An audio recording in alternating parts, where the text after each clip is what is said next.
Hello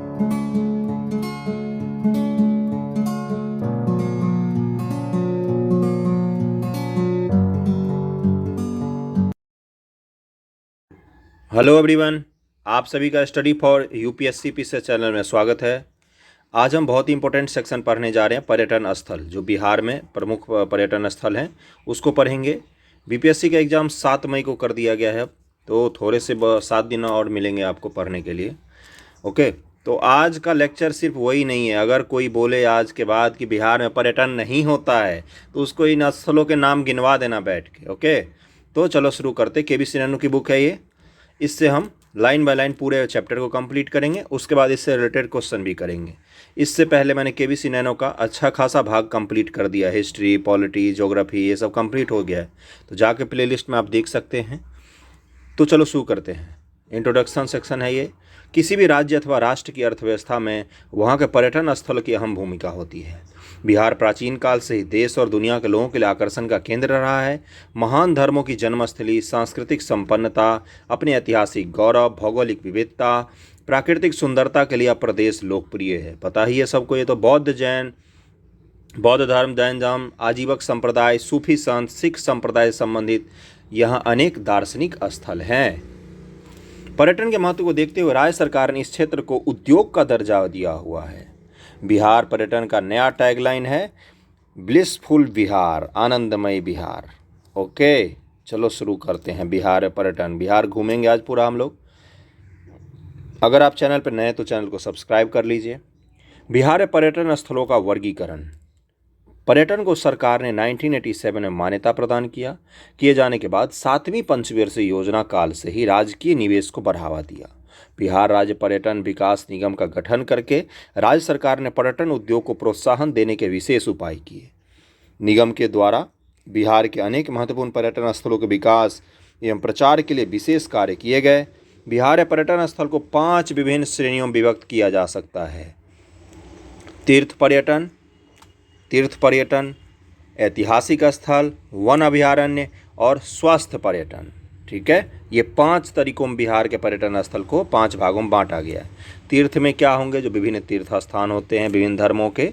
Bihar में हिंदू, मुस्लिम, बौद्ध, जैन एवं सिख धर्म के अनेक महत्वपूर्ण तीर्थ स्थल हैं। इनमें गया, थावे, देव हिंदू है, मनेर और फुलवारी शरीफ मुसलमान, राजगीर, वैशाली, बोधगया बौद्ध, पावापुरी जैन और पटना साहिब सिख आदि उल्लेखनीय धार्मिक स्थल है। पटना साहिब में किनका जन्म हुआ था? गुरु गोविंद सिंह जी का जन्म हुआ था। ऐतिहासिक स्थल, भारत के वैभव से जुड़े मगध, पटना, पता ही है मगध का इतिहास तो सबको। राजगीर, नंदनगढ़, विक्रमशिला, वैशाली, लोरिया, सासाराम, अजीमाबाद, पटना सिटी, बिहार शरीफ, नालंदा, मुंगेर, भोजपुर, जगदीशपुर आदि बिहार के प्रमुख ऐतिहासिक स्थल हैं। चंपारण सत्याग्रह के 100वें वर्ष के उपलक्ष्य में स्वच्छ भारत मिशन द्वारा सत्याग्रह से स्वच्छाग्रह अभियान चलाया गया था। ओके, तो ये सभी ऐतिहासिक स्थल हो गए। अगला है वन अभयारण्य। हिमालय के तराई क्षेत्र में स्थित चंपारण में वाल्मीकि वन अभयारण्य, बेगूसराय के कांवर झील, कैमूर अभयारण्य आदि पर्यटकों को विशेष रूप से आकर्षित करते हैं। स्वास्थ्य पर्यटन, राजगीर का गर्म पानी का कुंड, मुंगेर का योग संस्थान इत्यादि पर्यटकों को मुख्य रूप से स्वास्थ्य लाभ के लिए आकर्षित करता है। खेल कूद पर्यटन, पर्यटक खेल कूद का आनंद उठाने के लिए भी किसी विशिष्ट स्थल पर जाते हैं। अपने पर्यावरण एवं स्थल की उपलब्धता कारण खेल कूद पर्यटन को बिहार में बढ़ावा मिल सकता है। मिला नहीं है, मिल सकता है। चलो आगे बढ़ते हैं। बिहार के महत्वपूर्ण पर्यटन स्थल, ये लिस्ट है, इसका सबको PDF मिल जाएगा। ठीक है, चैनल ज्वाइन कर लेना, टेलीग्राम चैनल। महाबोधि मंदिर 2002 यूनेस्को के महत्वपूर्ण स्थल में शामिल, यूनेस्को में शामिल है ये महाबोधि मंदिर, महावीर नहीं, महावीर मंदिर तो पटना में है। महाबोधि मंदिर 2002 में यूनेस्को ने इसको वर्ल्ड हेरिटेज में शामिल किया। ओके, अंतर्राष्ट्रीय पशु मेला कहाँ पर? सोनपुर में।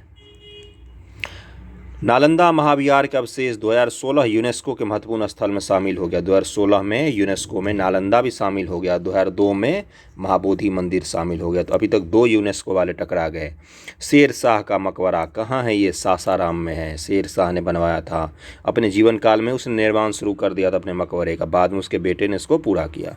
रोहतासगढ़ का किला, ये भी शेर शाह का ही है। मुंगेर का किला मुंगेर में है। देव का सूर्य मंदिर कहाँ है? औरंगाबाद में है। विश्व का सबसे ऊंचा बौद्ध स्तूप केसरिया पूर्वी चंपारण।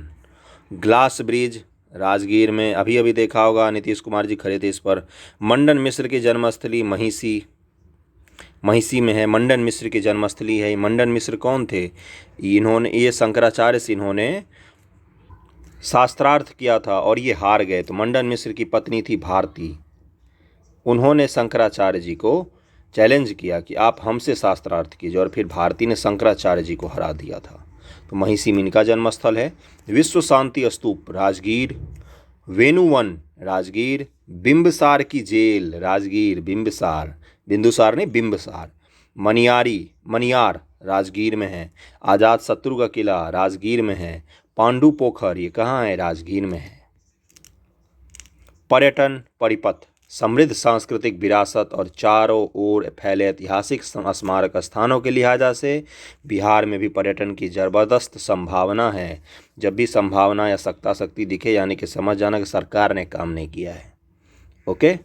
बिहार के विभिन्न ऐतिहासिक, पुरातात्विक और धार्मिक स्थल राष्ट्रीय अंतर्राष्ट्रीय पर्यटकों को समान रूप से आकर्षित करते हैं।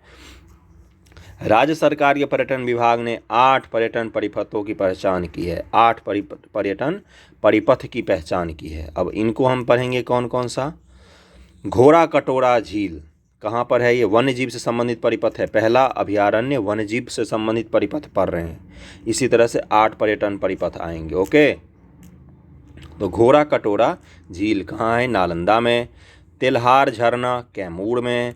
गंगेटिक डॉल्फिन अभयारण्य, ये करंट अफेयर नहीं पढ़ा होगा, भागलपुर। वाल्मीकि नेशनल पार्क पश्चिमी चंपारण। भीम बांध अभयारण्य मुंगेर। ककोलत झरना नवादा में है। ये बराबर की गुफाएं मखदूमपुर जहानाबाद में है। ये बराबर की गुफाएं किसने बनवाया था? अशोक के समय में। बौद्ध परिपथ पहला कौन सा था? अभयारण्य वाला परिपथ, वन अभयारण्य परिपथ है ये। उसके बाद दूसरा है बौद्ध परिपथ।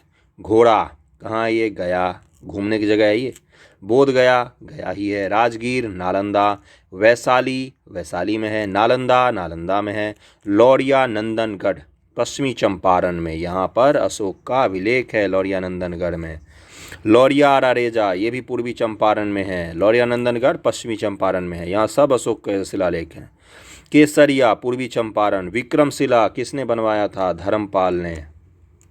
विक्रमशिला यूनिवर्सिटी, पाल वंश के शासक धर्मपाल ने, भागलपुर में है। ओके। सिख परिपथ तीसरा पद सिख परिपथ। दूसरा कौन सा था? बौद्ध। पहला वन्य जीव परिपथ, दूसरा बौद्ध, तीसरा सिख। परिपथ भी पूछ सकता है क्वेश्चन में कि निम्न से कौन कौन से परिपथ बनाए गए हैं। ओके। सिख परिपथ पटना साहिब कहाँ? पटना में है। तख्त श्री पटना साहिब हरमंदर साहिब पटना में ही है। गुरुद्वारा गुरु का बाग पटना में। गुरुद्वारा गाय घाट पटना में। गुरुद्वारा हांडी साहिब दानापुर पटना में। तो जो लोग पटना में रहते हैं उन्होंने गए होंगे गुरुद्वारा। अगला है शिव शक्ति परिपथ मुंडेश्वरी स्थान कौरा कैमूर में है ये। बाबा कोटेश्वर नाथ धाम गया में है। अशोक धाम लखीसराय में है। अजगैवी नाथ सुल्तानपुर भागलपुर में है। ये बड़ा सुंदर है अजगैवी नाथ, मैंने देखा इसको। गंगा जी हैं, उसके बीच में एक छोटा सा टीला है पठार जैसा, उस पर मंदिर बना हुआ है। जो लोग गए होंगे सुल्तानगंज जल भरने के लिए वो उन्होंने देखा होगा। श्यामा माई मंदिर दरभंगा में है, ये बहुत सुंदर। सिंहेश्वर स्थान मंदिर मधेपुरा में है। आमी मंदिर दिगवारा सारण में है ये। थावे मंदिर गोपालगंज में है। महेंद्रनाथ मंदिर छपरा में है। शीतला माता का मंदिर कहाँ है? पटना में। चंडी स्थान विराटपुर सहरसा। मत्स्यगंधा रक्तकाली मंदिर सहरसा में है ये। महिषी तारा मंदिर उग्र तारा स्थान सहरसा में है। ठीक है, तो ये कौन सा था? शिव शक्ति, शिव और शक्ति मोस्टली स्थान शिव भगवान से या तो माता जी से जुड़े हुए हैं। तो अभी तक कौन कौन सा पढ़ा हमने? वन्यजीव अभयारण्य, बौद्ध परिपथ, सिख परिपथ, शिव शक्ति परिपथ, 4 हो गए। 5वां है सूफी परिपथ। सूफी सिलसिला भी बिहार में अच्छा खासा रहा। कौन सा? फिरदौसी। पढ़ना है, हिस्ट्री में मैंने पढ़ा दिया है ये सब। शेरशाह सूरी का मकबरा कहाँ है? सासाराम में। इस्लाम से संबंधित जो पर्यटन स्थल होंगे अब वो आएंगे। ओके। मनेर शरीफ, मनेर पटना। खनकाह मुजीबिया, फुलवारी शरीफ पटना। खनकाह क्या होता था? सूफी संतों के रहने की जगह होती थी खनकाह। जैसे बौद्ध संत जो रहते तो उसको क्या कहा जाता था? विहार। उसी तरह से सूफी संत जिसका जहाँ रहते उसको क्या कहता? खनकाह। खनकाह मुजीबिया, फुलवारी शरीफ पटना। खनकाह इमादिया, मंगल तालाब पटना सिटी पटना।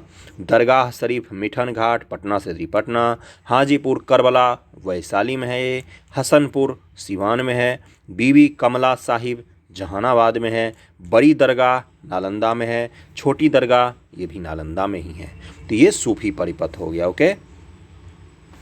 छठा है रामायण परिपथ। रामायण से जुड़े जो स्थान हैं उनका एक परिपथ बनाया गया है। तार पीरो भोजपुर में है ये जगह।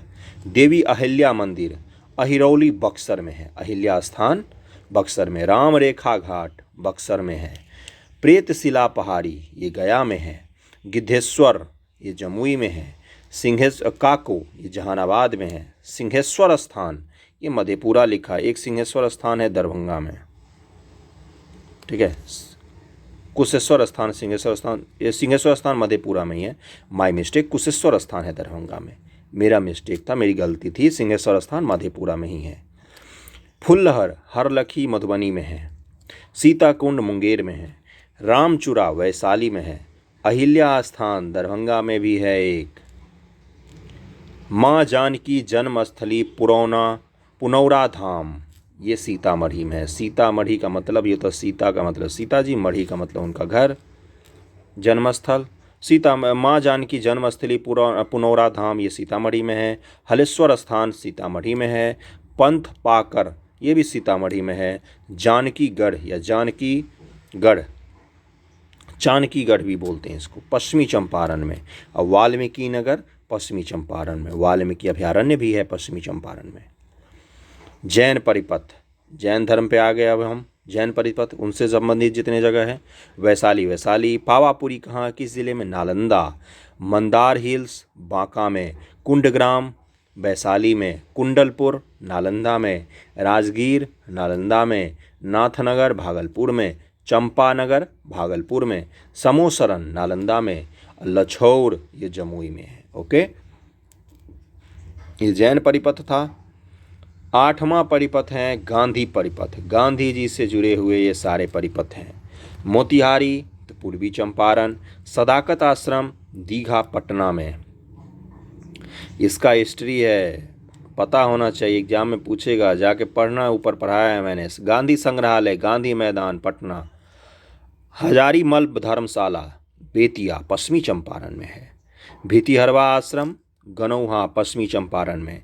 श्री रामपुर गनौहा पश्चिमी चंपारण में। कोयलडीह बेलवा पश्चिमी चंपारण। अमोलवा मझरिया पश्चिमी चंपारण। मुरली भरहवा गनौहा।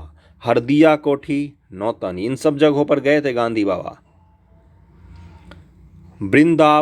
बृंदवा ये है चनपटिया पश्चिमी चंपारण। अगर मैं सही से प्रोनाउंसिएशन नहीं कर पा रहा हूँ तो उसके लिए थोड़ा सा देख लेना जाके। ओके, होता है। प्रमुख ऐतिहासिक पर्यटन स्थल, ऐतिहासिक पर्यटन, अब उसके बारे में हम पढ़ेंगे क्या है भाई। अभी तक तो हमने नाम सिर्फ पढ़ा। वैशाली पता होगा बहुत लोगों को। वैशाली में ही विश्व में ज्ञात प्रथम गणतंत्र की स्थापना हुई थी। जैन धर्म के अंतिम तीर्थंकर महावीर स्वामी का जन्म वैशाली के निकट कुंडग्राम में जात्रिक क्षत्रिय कुल में 540 ईस्वी पूर्व में हुआ था। वैशाली में ही द्वितीय बौद्ध संगति का आयोजन 383 ईसा पूर्व में कालाशोक के शासनकाल में हुआ। भगवान बुद्ध ने अपना अंतिम उपदेश यहीं दिया था और यहीं वैशाली की नगर बधू व राजनर्तकी अम्रपाली बुद्ध के चरणों में शरणागत हुई थी। ओके, यह 6ठी शताब्दी ईस्वी में लिच्छवियों की कर्म भूमि थी जिन्होंने यहाँ विश्व का प्रथम गणतंत्र स्थापित किया। वैशाली में अशोक की लाट, जैन मंदिर, बौद्ध स्तूप, राजा विशाल की गढ़ी आदि दर्शनीय स्थल है। ये सब वैशाली के दर्शनीय स्थल हैं। वैशाली में ही चौमुखी या चतुर्मुखी महादेव का मंदिर है। विश्व मंदिर में स्थापित शिवलिंग में 4 देवता ब्रह्मा, विष्णु, महेश और सूर्य के चेहरे हैं। केसरिया स्तूप भी वैशाली में ही है। प्राचीन काल में केसरिया को केसपुत कहा जाता था। यह गणराज्य था जिस पर कलामों का शासन था। प्रारंभ में केसरिया स्तूप मिट्टी का था। मौर्य, शुंग, कुषाण काल में यह अपने वर्तमान स्वरूप में आया। ह्वेनसांग अपने विवरण में कियासीपोलो केसरिया के रूप में इसका उल्लेख करता है। और ह्वेनसांग की किताब का क्या नाम है? सी यू की। ओके, किसके समय में आया था? हर्षवर्धन। आगे बढ़ते हैं। कोल्हुआ आदर्श स्मारक वैशाली। भारतीय पुरातत्व सर्वेक्षण 2015 में पटना से करीब 65 किलोमीटर दूर स्थित वैशाली के कोल्हुआ को भारत का 25वां आदर्श स्मारक चुना गया। मौर्य सम्राट अशोक ने यहाँ अखंड पॉलिश्ड बलुआ पत्थर का स्तंभ बनवाया था। इसमें स्तंभ पर बने वास्तविक आकार के शेर को देखा जा सकता है। यह अशोक के द्वारा निर्मित स्तूप, जलाशय, मठ, गुप्तगाल के ईंट, स्वास्तिक आकार के मठ देखे जा सकता है। यहाँ 1979 से 90, 92 से 93, 2010 से 2011 में मिले प्रथम काल के उत्तरी कालीन मृदभांड, द्वितीय काल के शुंग कुषाण, पहली शताब्दी से दूसरी शताब्दी, तीसरी शताब्दी तक के तृतीय काल के गुप्त और गुप्त के बाद के भी अवशेष मिले हैं। तो अशोक से लेकर गुप्त के बाद तक के अवशेष मिले हैं यहाँ पर। कोल्हुआ आदर्श स्मारक वैशाली, इसको भारत सरकार ने भी भारत के आदर्श स्मारकों में इसको स्थान दिया गया है। ठीक है, और यहाँ पर हाथी का एक और शेर का वो मिला है बना हुआ पत्थर में, शेर के देखा जा सकता है, शेर का आकार। ठीक है, आगे बढ़ते हैं। बराबर की पहाड़ी गया, सबको पता होगा, आजीविकों के लिए बनवाया गया था इसको। गया से लगभग 24 किलोमीटर की दूरी पर स्थित बराबर पहाड़ियों के बीच बनी गुफाएं मौर्यकालीन हैं। इन पर अशोक कालीन अभिलेख अंकित है। इन गुफाओं में कर्ण चौपर, ये इस गुफा के नाम याद रखना, पूछता है ये डायरेक्ट। कर्ण चौपर, सुदामा गुफा, लोमस ऋषि का गुफा और विश्व झोपड़ी प्रमुख है। कौन कौन सा? कर्ण चौपर, सुदामा गुफा, लोमस ऋषि का गुफा और विश्व झोपड़ी प्रमुख है। इन गुफाओं का निर्माण सम्राट अशोक द्वारा आजीवक संप्रदाय के भिक्षुओं के निवास के लिए करवाया गया था। यहाँ पर अशोक के 3 और उसके पौत्र दशरथ के 3 लघु शिलालेख सुरक्षित हैं। तो ये भी क्वेश्चन पूछा है कि बराबर की गुफाओं में किसका किसका अभिलेख है। तो एक तो अशोक के हैं, सम्राट अशोक के हैं, और उनके पौत्र थे दशरथ, उनका भी है। कश्मीरी चक, नालंदा। कश्मीर में अंतिम स्वतंत्र शासक यूसुफ शाह चक का मकबरा नालंदा के बिस्वाक चक में स्थित है। यह गांव अब कश्मीरी चक के नाम से जाना जाता है, नालंदा में। ओके, यूसुफ शाह चक को जब मुगल बादशाह अकबर ने कश्मीर से निष्कासित कर दिया तो वो अपने परिवार और संबंधियों के साथ बिस्वाक चक गांव में बस गए। यूसुफ शाह चक को मुगल बादशाह अकबर ने कश्मीर से भगा दिया था। निष्कासन के दौरान ही यूसुफ शाह चक के 1592 में उड़ीसा मृत्यु हो गई और उनका शव बिस्वाक चक में लाकर वहीं दफनाया गया, जहां उनकी पत्नी, बेटे और अन्य संबंधियों का शव दफनाया गया था। कश्मीरी चक के सड़कों का विकास 80 के दशक में तब हुआ जब जम्मू कश्मीर के तत्कालीन मुख्यमंत्री फारूक अब्दुल्ला 1977 में वहाँ आए। आज यह मकबरा जीर्ण अवस्था में है। ये दुर्भाग्यपूर्वक चीज़ है ये। बिहार शरीफ, नालंदा। नालंदा के समीप स्थित बिहार शरीफ मुस्लिम धर्म का प्रमुख केंद्र है। यह मुस्लिम संत पीर मखदूम शाह शरफुद्दीन का मकबरा है। मुस्लिम संत थे पीर मखदूम शाह शरफुद्दीन जी का मकबरा यहीं पर है। पाल वंशीय शासक धर्मपाल ने ओदंतपुरी महाविहार की स्थापना यहीं पर की थी, जिसे 12वीं सदी में बख्तियार खिलजी ने नष्ट कर दिया।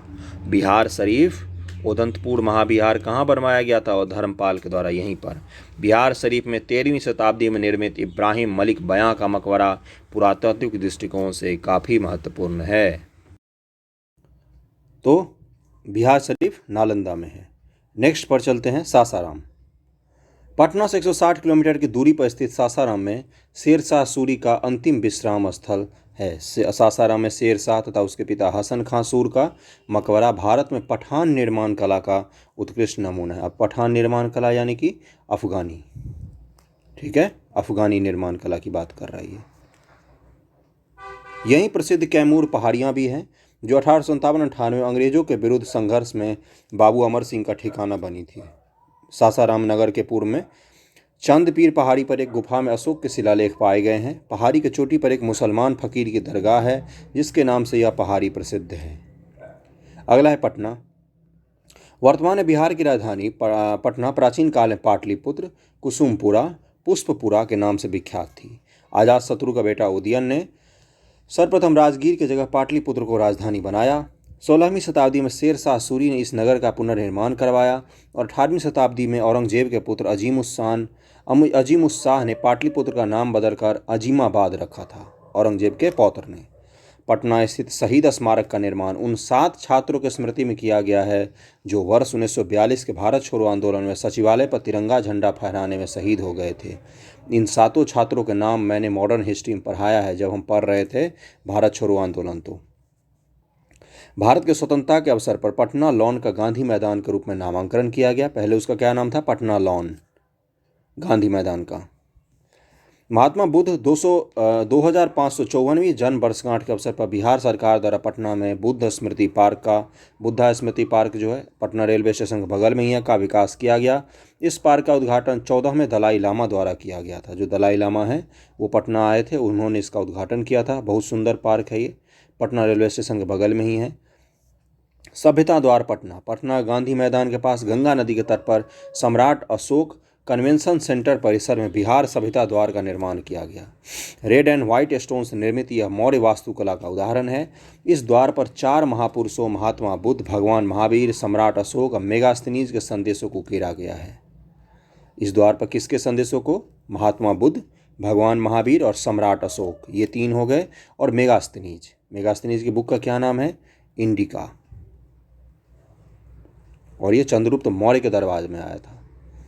इसकी ऊंचाई 32 मीटर 105 फीट है जो मुंबई के गेटवे ऑफ इंडिया से 6 मीटर अधिक ऊंचा है। इसका उद्घाटन 21 मई 2018 को मुख्यमंत्री द्वारा किया गया था। 2018 में इसका उद्घाटन हुआ था। अगला है कुम्हरार पटना। पटना स्थित कुम्हरार ही वह स्थान है जहां मौर्यकालीन स्थापत्य कला का सबसे पहला उदाहरण चंद्रगुप्त के राजप्रसाद का अवशेष मिला है। राजप्रसाद यानी कि चंद्रगुप्त का महल। चीनी यात्री फाहियान ने अत्यंत भावप्रवण शब्दों में इस राजप्रसाद की प्रशंसा की है। फाहियान भारत कब आया था? चंद्रगुप्त द्वितीय के टाइम में। गुप्त वंश जो था चंद्रगुप्त द्वितीय के टाइम में, ठीक है, जिसको विक्रमादित्य भी कहा जाता है, उसी के समय में आया था फाहियान। यहाँ की खुदाई में राजप्रसाद के सभा भवन के जो अवशेष प्राप्त हुए हैं उससे इसकी विशालता का पता चलता है। और ये किस चीज़ का बना हुआ था? लकड़ी का बना हुआ था राजप्रसाद, लकड़ी का निर्मित। ये भी क्वेश्चन पूछा है बीपीएससी ने कि चंद्रगुप्त मौर्य का राजप्रसाद किस पदार्थ से बना हुआ था? तो लकड़ी का।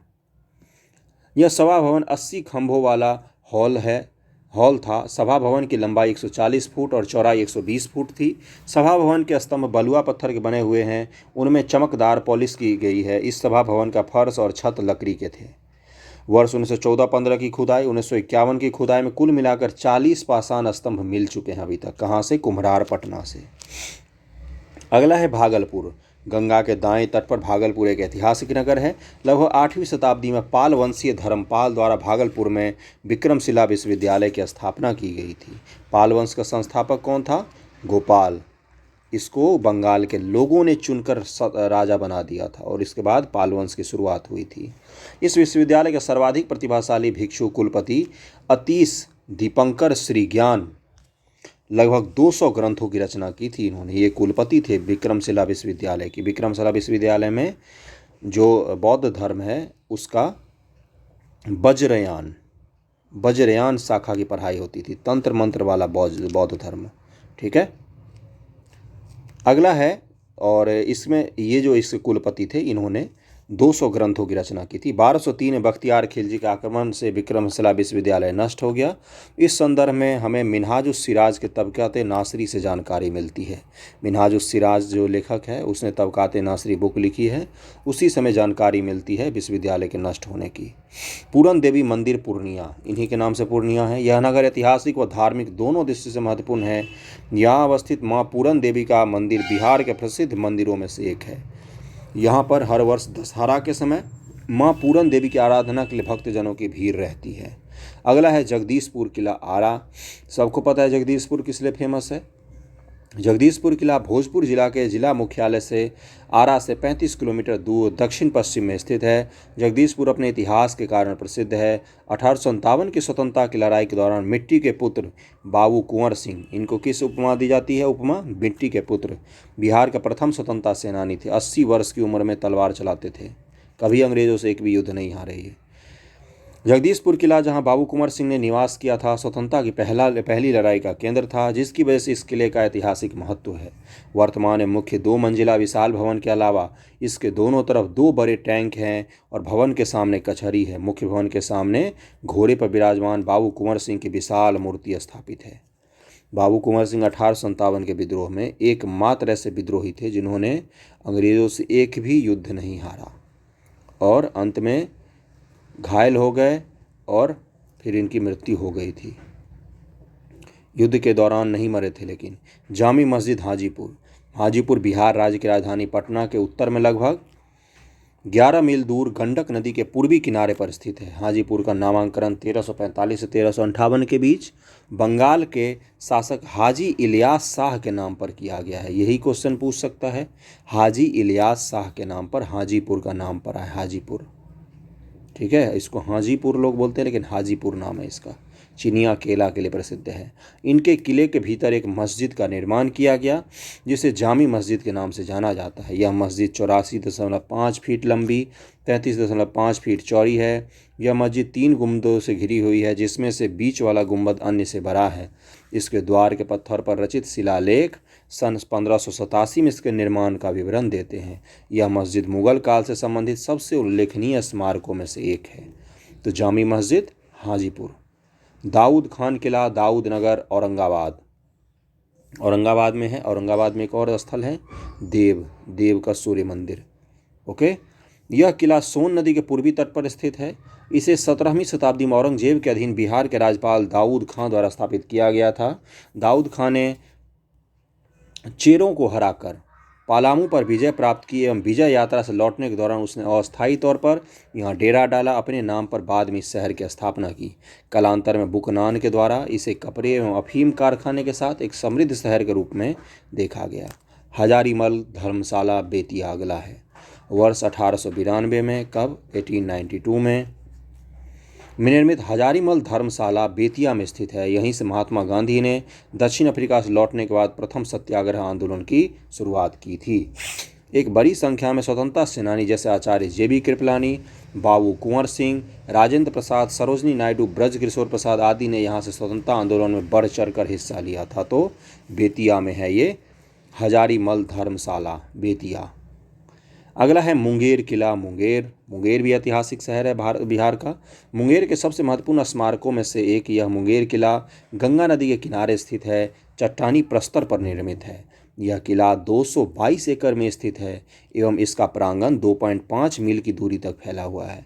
इतिहासकारों के अनुसार इस किले का निर्माण भारत के मुस्लिम शासकों द्वारा कराया गया। राजा कर्ण से संबंधित एक पहाड़ी या प्राकृतिक चट्टान है। कर्ण चौरा या कर्ण चौर बुकनान ने उल्लेख किया है कि राजा कर्ण ने इस पहाड़ी पर एक घर बनाया था। तो इसके 2 कहानी हैं। एक बोलते हैं इस्लामिक शासकों ने बनाया, एक बोलते हैं राजा कर्ण ने बनाया था। चिरांद शासन, ये तो पुरापाषाण काल, मध्यपाषाण काल, नवपाषाण से जुड़ा हुआ है। चिरांद बिहार के सबसे प्रतिष्ठित पुरातात्विक स्थलों में से एक है। यह सारण जिला मुख्यालय के छपरा से 10 किलोमीटर दक्षिण पूर्व में स्थित है। गंगा नदी एवं घाघरा नदी के संगम के उत्तरी छोर पर इसका विस्तृत स्तूप फैला हुआ है। गंगा के मैदान में खोजा गया पहला नवपाषाण स्थल था। नवपाषाण यह स्थल नवपाषाण काल से पाल अवधि 8वीं से 12वीं सदी तक के लंबे निरंतर अवशेषों का भंडार है। वर्ष 1509 में बंगाल के सुल्तान अबुल मुजफ्फर शाह के द्वारा निर्मित मस्जिद इस स्तूप के ताज का काम करती है। इस स्थल पर प्रथम निवास नवपाषाण संस्कृति द्वारा दर्शाया जाता है, जो कि 3 मीटर मोटी है। खुदाई के दौरान यहाँ से कृषि के उपकरण, स्टार्क प्रजनन, कृषि उत्पादन, टूल किट इत्यादि के अवशेष प्राप्त हुए हैं। ये सब उपकरण होते थे ना उस समय, नवपाषाण काल के उपकरण, वो अलग अलग प्राप्त हुए हैं चिरांद सारण से। ये एंशिएंट हिस्ट्री में पढ़ते हैं, हम इस जगह को पढ़ाया है मैंने। ओके, नवपाषाण काल के दौरान यहाँ पर गेहूँ, चावल, मूंग, मसूर, मटर जैसे विविध अनाजों की खेती की जाती थी। ओके। खुदाई में निकले जानवर, मछली, पक्षियों का अवशेष एवं शिकार के लिए प्रयोग किए जाने वाले उपकरण, तीर, कमान इत्यादि खेती के साथ साथ यहाँ शिकार की प्रथा को भी प्रदर्शित करते हैं। यहाँ पर पशुपालन के अवशेष भी मिले हैं। यहाँ के लोग एक सामान्य जीवन व्यतीत करते थे। मिट्टी के बने गोलाकार झोपड़ी में यह निवास करते थे। अगले पर चलते हैं। निशान सिंह शहीद स्मारक स्थल एवं कब्रिस्तान, सासाराम। 1857 के प्रथम स्वतंत्रता संग्राम में शहीद हुए निशान सिंह की स्मृति में सासाराम में इस स्मारक का निर्माण किया गया है। बाबू वीर कुंवर सिंह के द्वारा अंग्रेजी हुकूमत के खिलाफ चलाए जा रहे आंदोलन में इन्होंने हाथ बटाया था। अफसरगढ़, नवादा।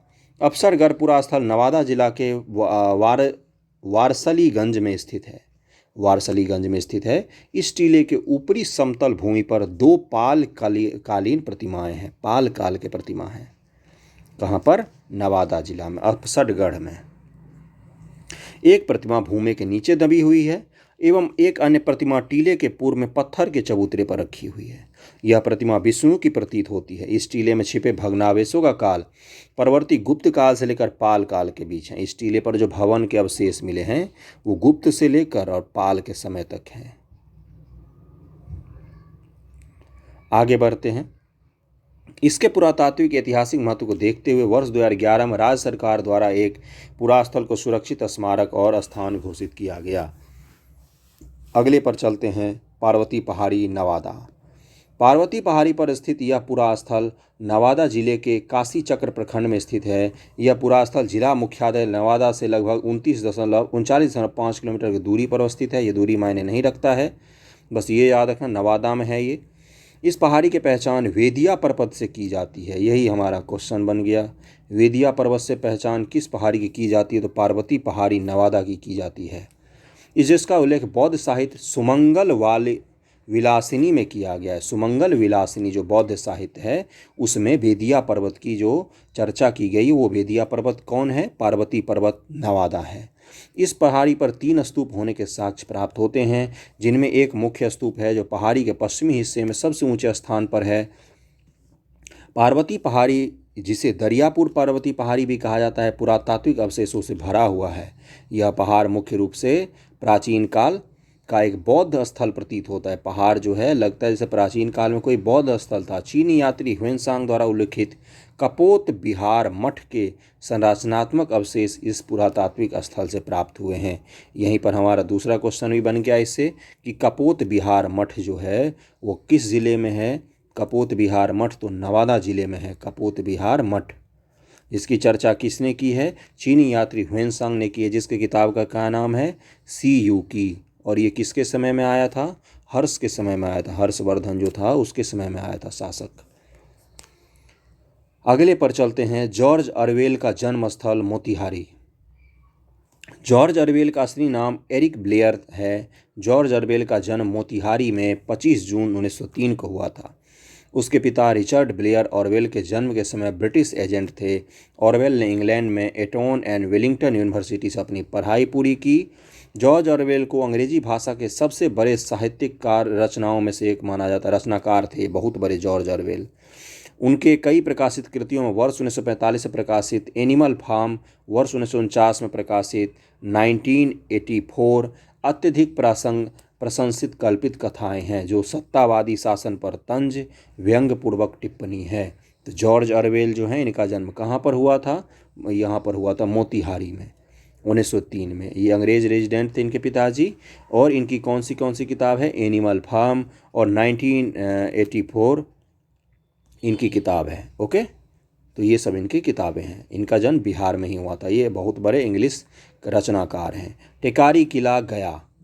टेकारी किला गया जिले के टेकारी इलाके में स्थित है। इसके क्षेत्र के सामंत परिवारों में टेकारी परिवार का मुख्य स्थान है, जिन्हें राजा के नाम से जाना जाता है। जो गया का इलाका है इसमें जो टेकारी परिवार था उसको सामंत परिवार था एक बहुत बड़ा उस इलाके का। टेकारी किले के परिसर में विविध प्रभावकारी रचनाएं हैं, जिनमें हवेली, रंग भवन, दरबार, गुप्त भवन, तहखाना, नृत्यशाला, जादूगर, कुछ टैंक इत्यादि शामिल हैं। तो टेकारी किला कहाँ है? गया में है। ओके, गया में और क्या है? बोध गया है। तेल्हारा, नालंदा।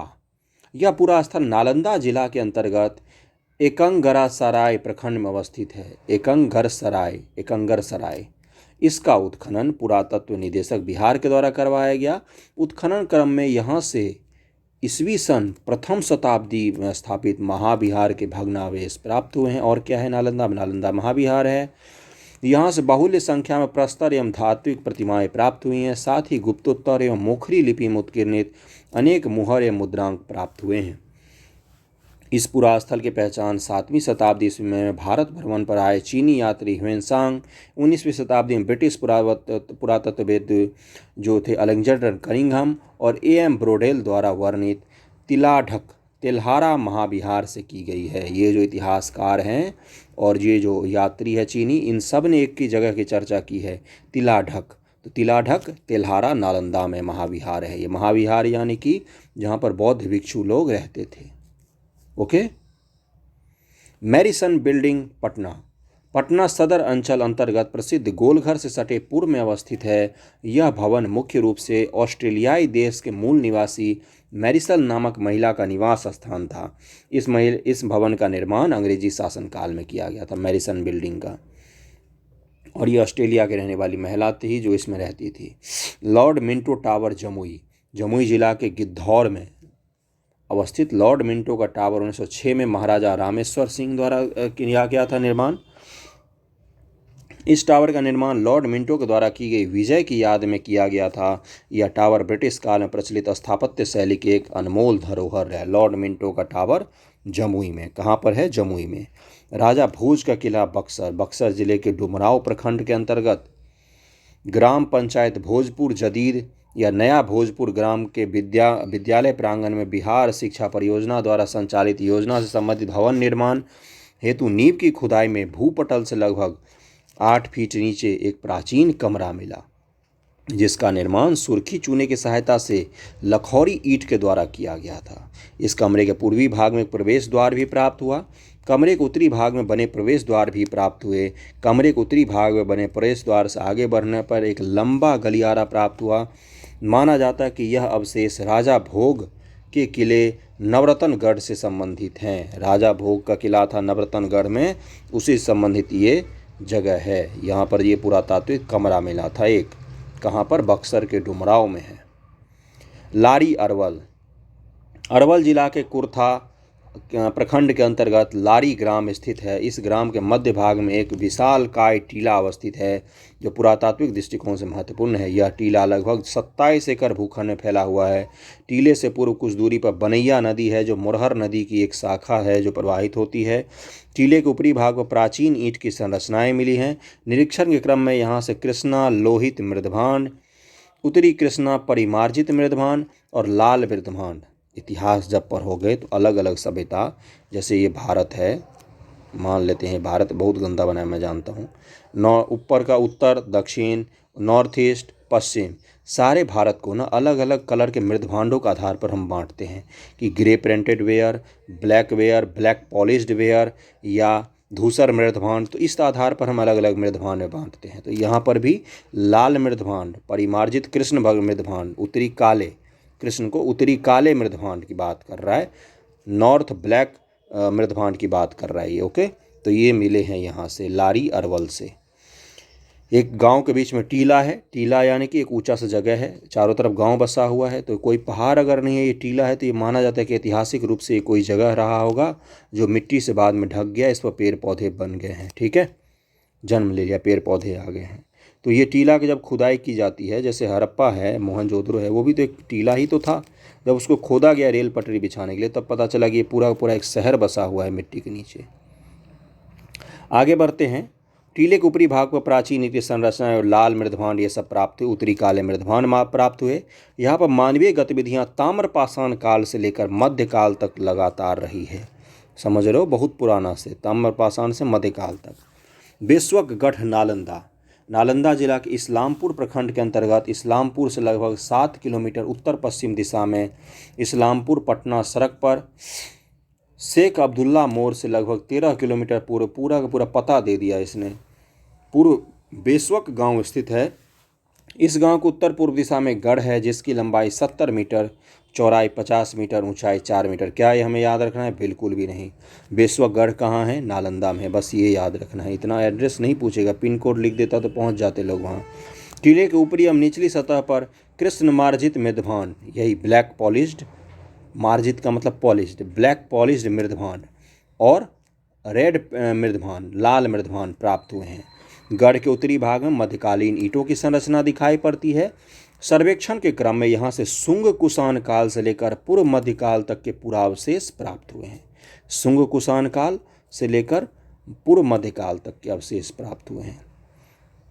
कटरागढ़ मुजफ्फरपुर, बिहार में प्रारंभिक ऐतिहासिक काल के दौरान अस्तित्व में आए मुजफ्फरपुर में स्थित कटरागढ़ मशहूर एवं बेहतरीन किलाबंद शहरों में से एक है। 70 बीघा में फैला कटरागढ़ जिला मुख्यालय मुजफ्फरपुर से इतना किलोमीटर दूर है। इसके पश्चिम से लखनदेई नदी बहती है। कटरागढ़ कहाँ पर है? मुजफ्फरपुर में है। ओके, और प्रारंभिक ऐतिहासिक काल से संबंधित है ये। उसके बाद है कि तो इसके किनारे की कृषि आवश्यकताओं और शहरों के अंतर्देशीय जल परिवहन के एक मार्ग प्रदान करती है। लखनदेई नदी जो है ये व्यापारिक मार्ग भी प्रदान करती है।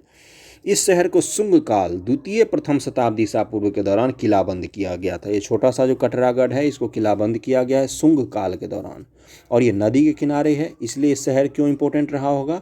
कृषि के लिए और व्यापार के लिए, परिवहन के लिए शहर इंपॉर्टेंट रहा होगा। आगे बढ़ते हैं।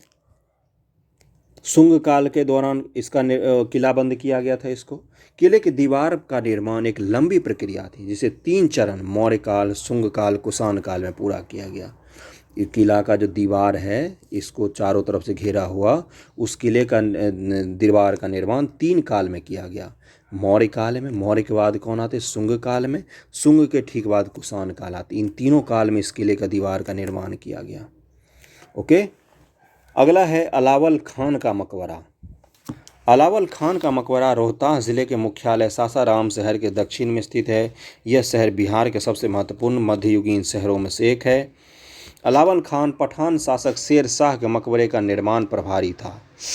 मकबरे का जो निर्माण हुआ शेर शाह का, वो इसी ने किया, परंतु उसने अपने मकबरे के लिए बेहतर सामग्री की योजना बनाई थी।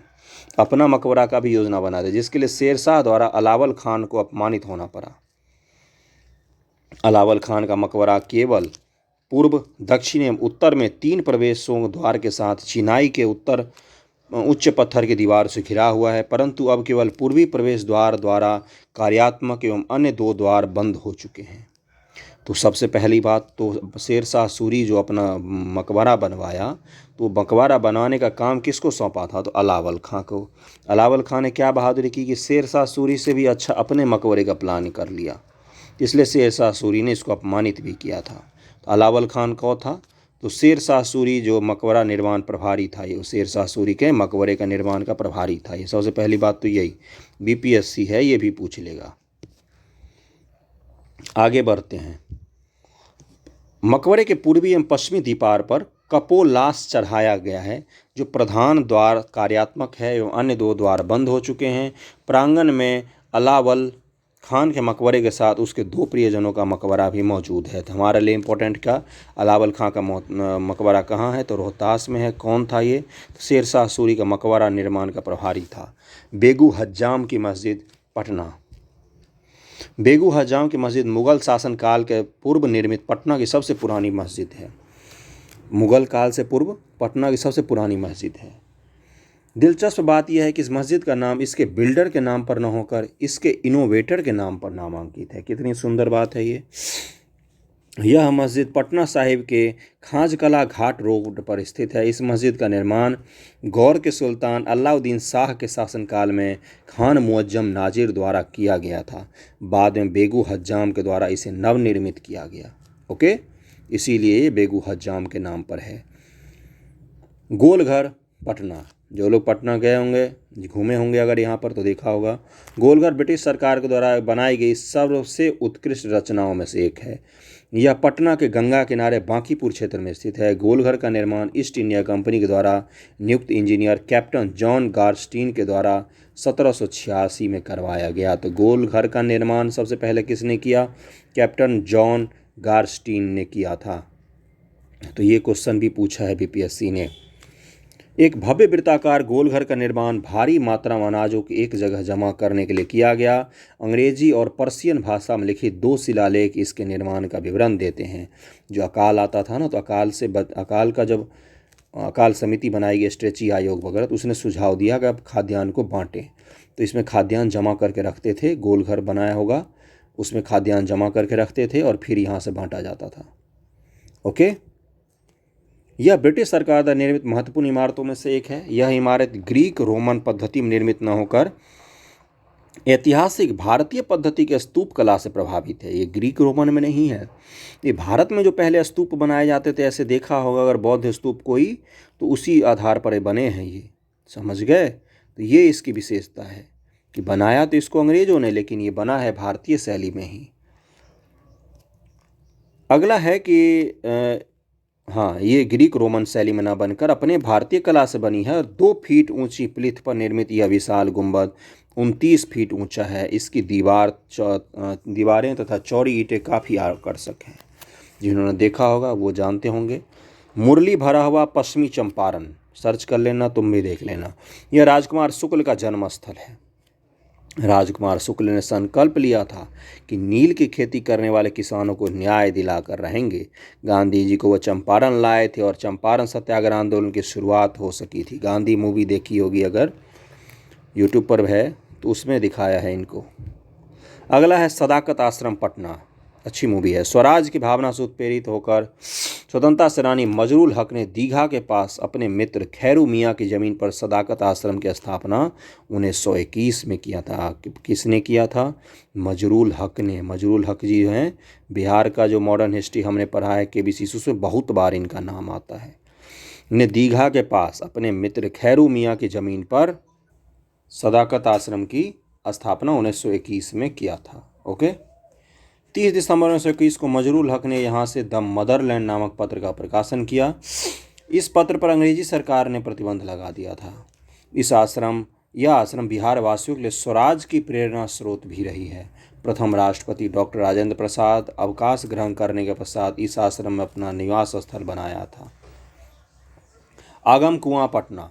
आगम कुआं पटना में स्थित अनोखा स्मारक है जो अपने ऐतिहासिक एवं आध्यात्मिक निशानी के लिए मशहूर है, जिसमें प्रथम अगम कुआं में स्थित विशाल कुआं है जो सम्राट अशोक के काल से संबंधित है। द्वितीय देवी शीतला माता का मशहूर मंदिर है, जिसे चेचक जैसी जानलेवा बीमारी को ठीक करने की देवी कहा जाता है। अगम कुआं एक विशाल वृत्ताकार कुआं है जो 20 व्यास में फैला हुआ है। अनुमानित है कि यह कुआं 105 मीटर गहरा है। 105 मीटर बहुत होता है। वर्ष 1890 में पाटलिपुत्र के खंडहरों के अन्वेषण के दौरान बाडेल ने सम्राट अशोक के द्वारा बनवाए गए विशाल कुएं को पहचाना। 5वीं एवं 7वीं शताब्दी के चीनी यात्रियों द्वारा किए गए उल्लेख में यह बताया जाता है कि इस कुएं का निर्माण लोगों को यातना देने हेतु किया गया था। ठीक है, अगला है राजगीर। राजगीर नालंदा से 15 किलोमीटर दूर है। यह पाटलिपुत्र से पूर्व मगध महाजनपद की राजधानी थी, जिसे राजगृह के नाम से जाना जाता था। पाटलिपुत्र से पूर्व मगध जनपद की जो राजधानी थी वो राजगीर ही तो थी। महात्मा बुद्ध ने न केवल राजगीर में कई वर्ष व्यतीत किए, बल्कि गिद्धकूट पर्वत पर राजा बिंबिसार को उपदेश भी दिया था। कौन से पद पर? गिद्धकूट पर्वत पर। यहाँ स्थित जीविका मेवन मठ बुद्ध का पसंदीदा निवास स्थान था। इसके अलावा बिंबिसार ने बुद्ध को वेणुवन विहार दान में दिया था। देवदत्त द्वारा बुद्ध के घायल होने पर जीवक चिकित्सक, जो कि राजगीर का ही था, द्वारा इलाज किया गया। जीवक बिंबिसार अजातशत्रु के काल में चिकित्सक था। राजगीर में ही पहली बौद्ध संगति भी हुई थी। राजगीर तो पता ही है सबको। राजगीर हिंदू एवं जैन धर्म मतावलंबियों के लिए प्रसिद्ध स्थल है।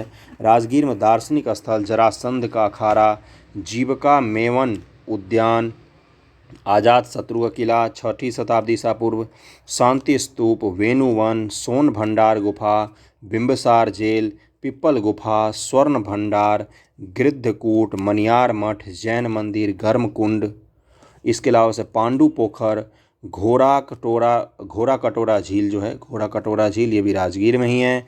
पिप्पल गुफा को जरासंध की बैठक के रूप में जाना जाता है। यह वैभव पहाड़ी पर स्थित है। पिप्पल गुफा। तो इतना सब राजगीर में ये सब घूमने की जगह है। नालंदा की स्थापना 5वीं शताब्दी ईस्वी में की गई थी तथा यह शिक्षा का प्रसिद्ध केंद्र था। कुमार गुप्त किसने बनवाया था? गुप्त शासक कुमार गुप्त ने। 5वीं से 12वीं सदी तक रहा, उसके बाद इसको बख्तियार खिलजी ने जला दिया। ह्वेनसांग यहाँ 7वीं शताब्दी में रहा था तथा उसने अपनी यात्रा वृत्तांत सीयूकी में यहाँ की शिक्षा व्यवस्था का विस्तृत विवरण दिया है।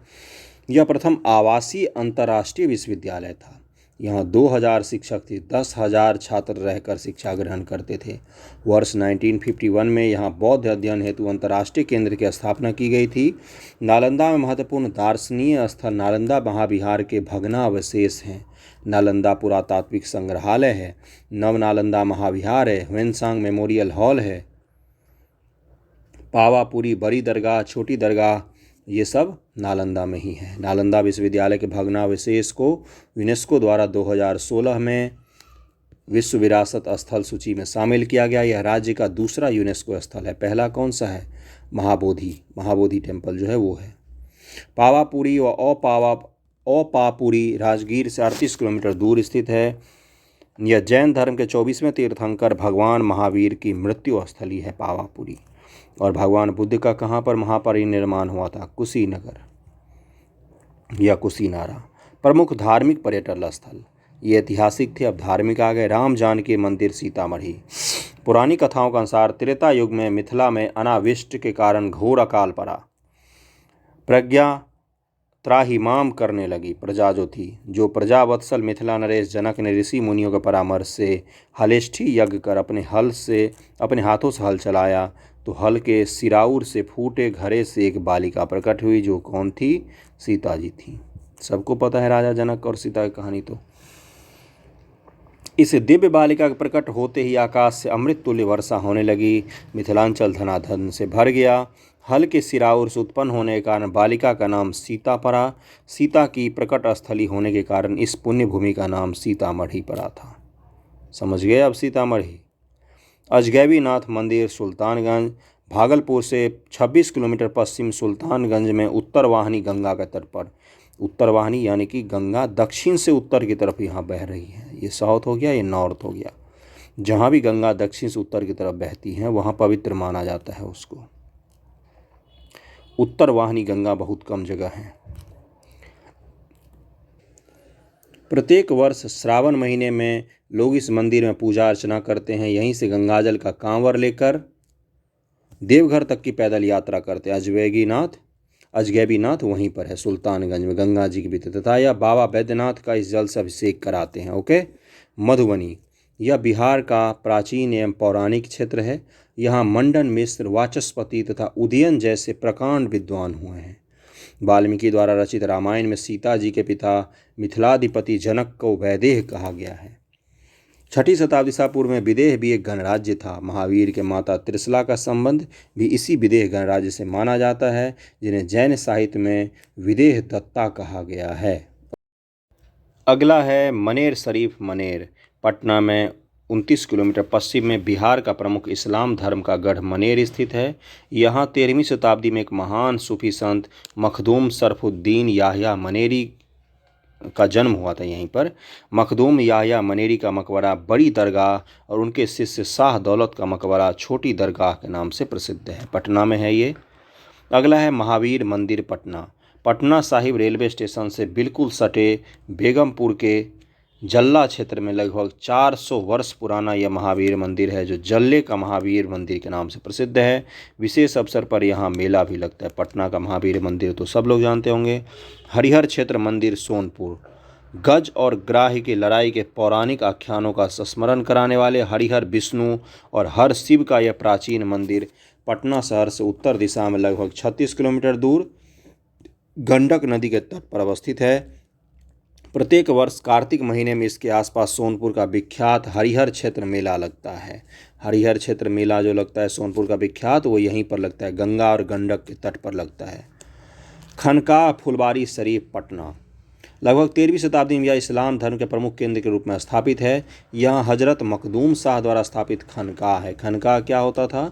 सूफी संतों की रहने की जगह को खनकाह कहा गया है। पैगम्बर मोहम्मद साहब की स्मृति में ये उर्स शरीफ रबी उल अव्वल 10, 11 व 12वीं तिथियों को मनाया जाता है। इस अवसर पर देश विदेश से लाखों मुसलमान आते हैं। उन्हें पैगम्बर मोहम्मद साहब के पवित्र बाल के दर्शन का अवसर प्राप्त होता है। यहाँ पर ये चीज़ देखने को मिलता है। इमामबाड़ा पटना सिटी पश्चिमी दरवाज़ा के क्षेत्र में 17वीं शताब्दी में बनी मिर्ज़ा मासूम की मस्जिद अवस्थित है। पश्चिमी दरवाज़ा के क्षेत्र में बुलंदी बाग कुम्हरार के पास गुनसर तालाब झील के निकट 19वीं शताब्दी में बना शाह अरजानी का मकबरा इमामबाड़ा और ईदगाह पवित्र दर्शनीय स्थल है। इमामबाड़ा पटना सिटी। अगले पर चलते हैं।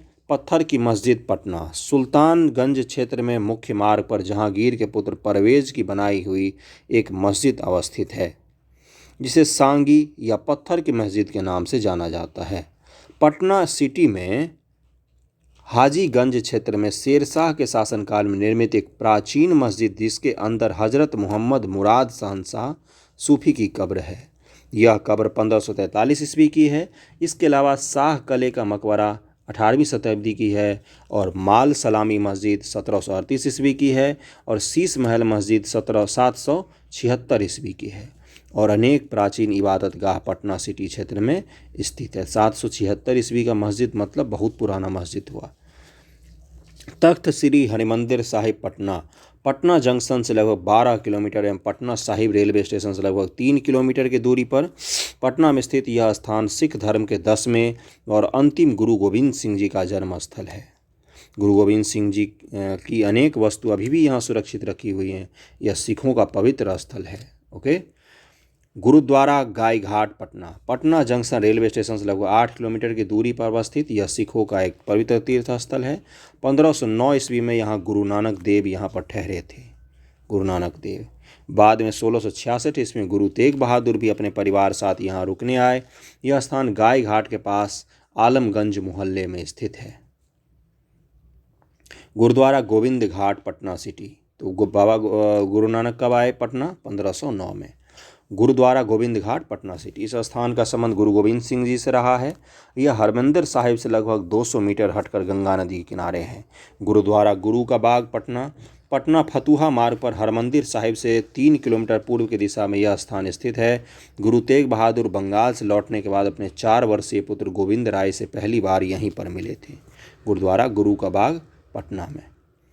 गुरुद्वारा हांडी साहब दानापुर पटना पटना से पंजाब के लिए प्रस्थान करते समय गुरु गोविंद सिंह ने यहाँ पर अब पहला ठहराव किया था। कहाँ से? पटना से पंजाब जाने के लिए। यह पवित्र स्थल भी हरमंदिर से लगभग 20 किलोमीटर दूर पश्चिम दिशा में स्थित है।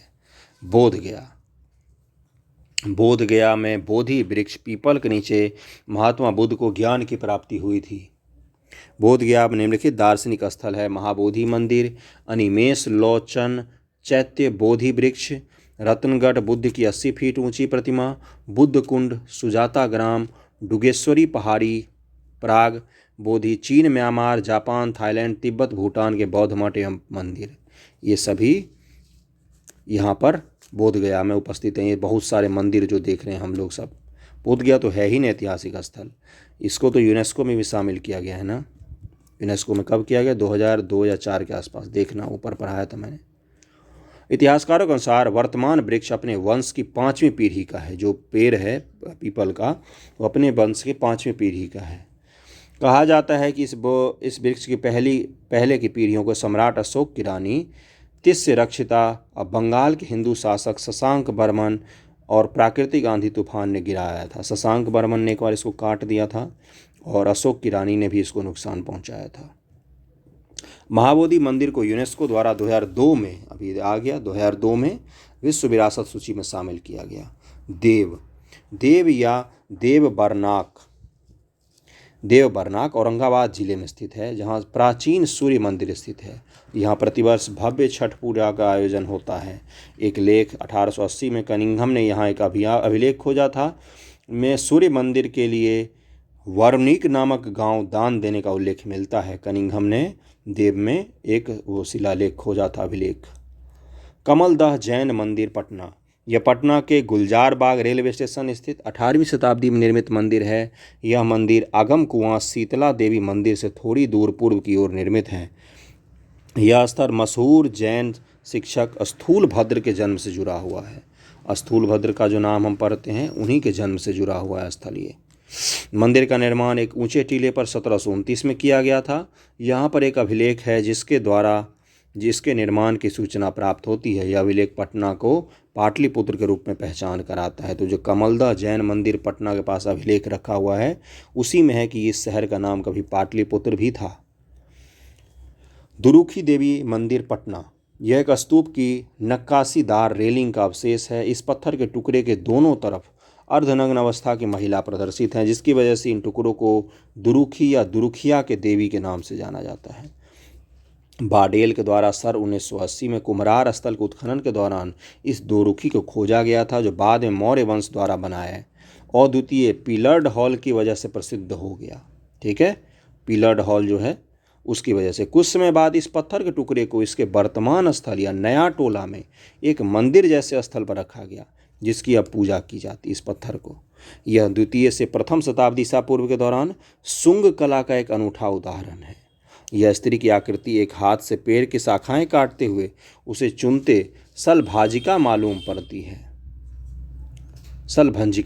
पड़ती है। इन आकृतियों में युवा महिलाओं के प्रजनन से जुड़े अनुष्ठान को दर्शाया गया है, जो भारत के इस हिस्से की प्रारंभिक ऐतिहासिक अवधि के दौरान लोकप्रिय था। इस चित्र के प्राकृतिक प्रतिकृति पटना म्यूजियम के मूर्ति चित्रकला में प्रदर्शित की गई है। इस चित्र का एक कॉपी पटना म्यूजियम में भी दिखाया गया है। छोटी पटन देवी पटना, यह मंदिर पटना साहिब के चौक क्षेत्र में स्थित है एवं एक समय में इसे पटना की मुख्य प्रथा देवी के रूप में माना जाता था। कुछ वर्षों बाद इसे बड़ी पटन देवी के बाद छोटी पटन देवी के रूप में जाना लगा और बुकनान द्वारा कथित उल्लेख से मालूम होता है कि 18वीं सदी 19वीं शताब्दी में छोटी पटन देवी को ही मुख्य देवी के रूप में पूजा जाता था। ओके। कंदहा सूर्य मंदिर सहरसा, कंदहा सहरसा के पश्चिम 8 मील दूर स्थित एक छोटा सा गांव है। एक मध्यम ऊंचाई के टीले पर स्थित मशहूर सूर्य मंदिर स्थित है। मिथिला के मशहूर शासक कर्नाट वंश के नरसिंह देव के शासनकाल के तहत वामसधारा नाम के एक भक्त द्वारा सन 1435 ईस्वी में इसे बनाया गया था। कंदहा सूर्य मंदिर को 1435 ईस्वी में बनाया गया था। जो कर्नाट शासक था नरसिंह देव, ये मिथिलांचल का शासक था, इसी का एक भक्त द्वारा बनवाया गया था। इसी के शासनकाल में वामसधारा नाम का एक भक्त था जिसने इस सूर्य मंदिर को बनाया था। मंदिर के द्वार पर स्थापित एक संस्कृत शिलालेख में यह तथ्य दर्ज किया गया है। नेपाली मंदिर हाजीपुर के लगभग 6.5 किलोमीटर पश्चिम में गंगा और गंडक नदी के संगम पर यह अद्वितीय नेपाली मंदिर स्थित है। नेपाल के एक सेना कमांडर द्वारा मध्यवर्ती काल 18वीं शताब्दी में निर्मित यह मंदिर गंगा के मैदानी इलाकों में हिमालय साम्राज्य के सिगो शैली की वास्तुकला को प्रदर्शित करने का एक महान उदाहरण है। हिमालय शैली दिखता है हाजीपुर में। यह मंदिर ज़्यादातर लकड़ी का बना है। इस मंदिर की विशिष्ट विशेषता इस मंदिर में की गई बेहतरीन लकड़ी की नक्काशी एवं कलाकृतियाँ हैं। हिमालय साम्राज्य के बेहतरीन वास्तुकला के साथ यह नेपाली मंदिर बिहार में अद्वितीय पहचान रखता है। बिहार में नेपाली स्थापत्य है कोई, तो इसलिए ये इम्पोर्टेंट हो जाता है। नेपाली मंदिर कहाँ है? हाजीपुर में है। महमूद शाह का मकबरा कहलगांव भागलपुर, बिहार राज्य के भागलपुर जिले के मुख्यालय से 30 किलोमीटर पूर्व की ओर कहलगांव अथवा कोलंगन है स्थित है। महमूद शाह बंगाल का अंतिम स्वतंत्र शासक था जिसकी मृत्यु 1539 में हुई थी। शेर शाह ने कहलगांव पर हमला किया और महमूद शाह को राज्य से बर्खास्त कर दिया। अफगानों द्वारा महमूद शाह के 2 पुत्रों की हत्या कर दी गई।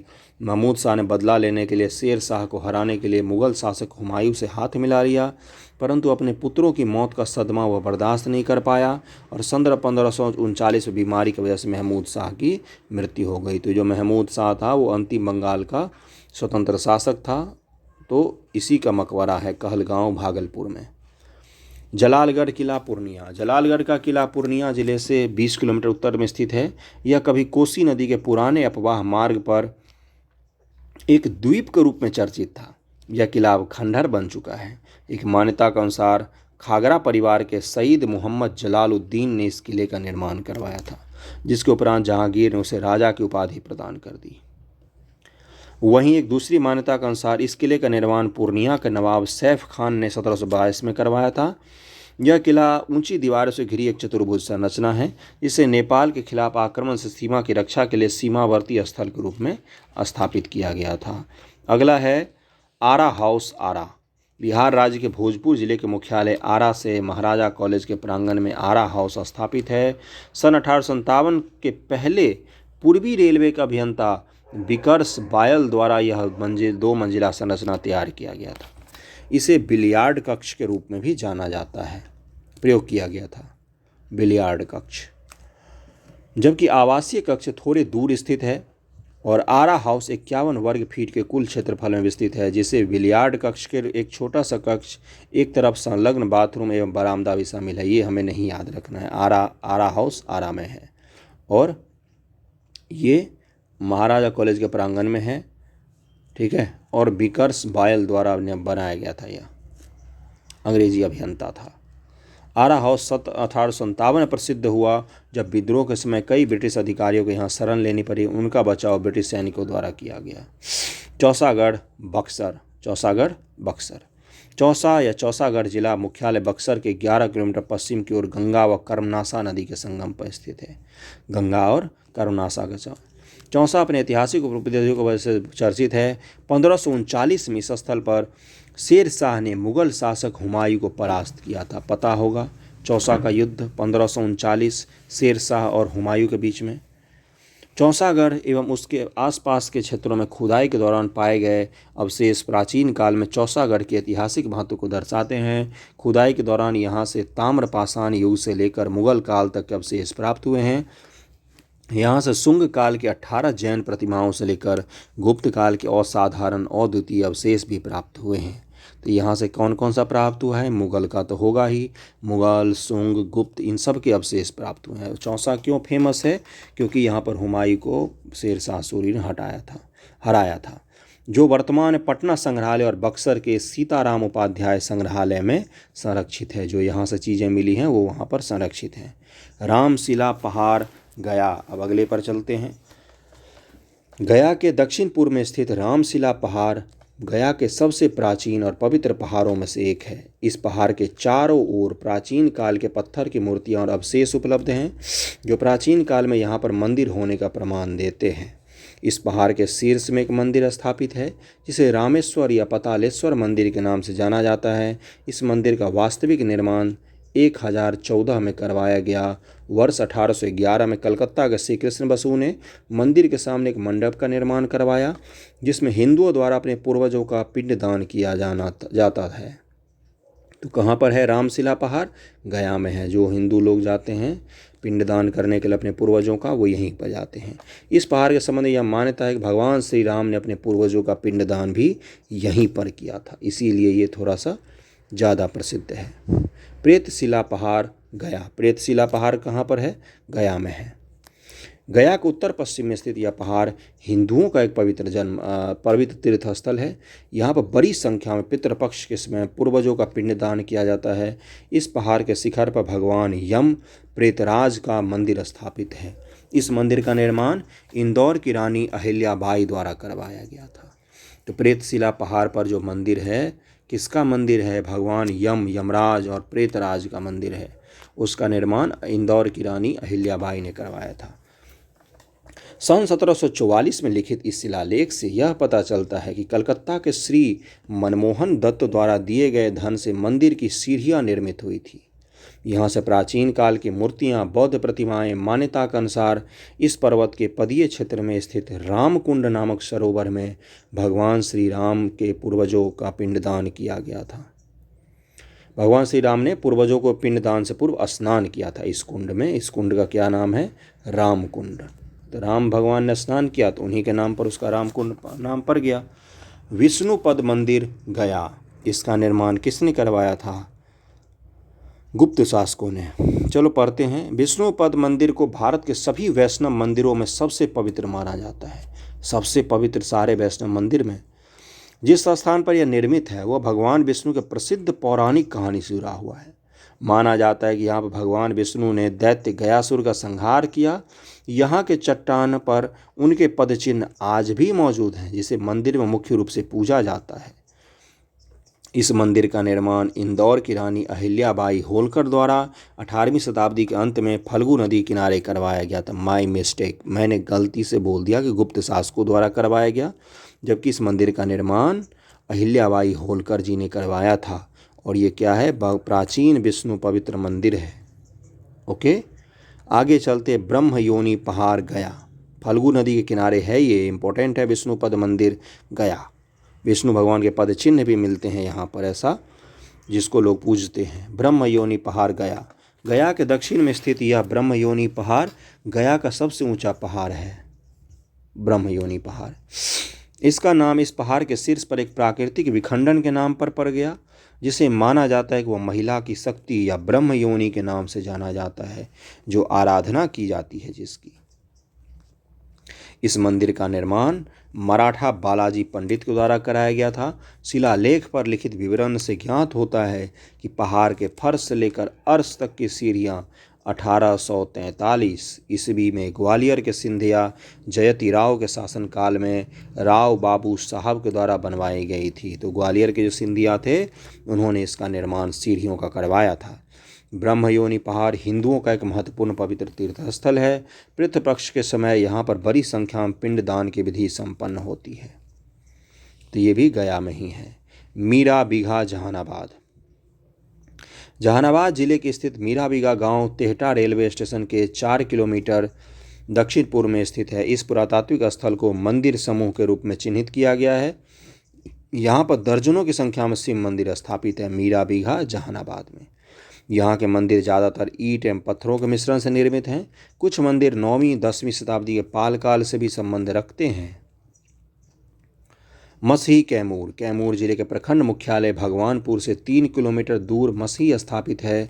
मसही पुरातात्विक महत्व से परिपूर्ण एक गांव है कैमूर में, जो सुवर्ण नदी के किनारे एक टीला पर बसा है, जिसे वहां के स्थानीय लोग भी गढ़ कहते हैं।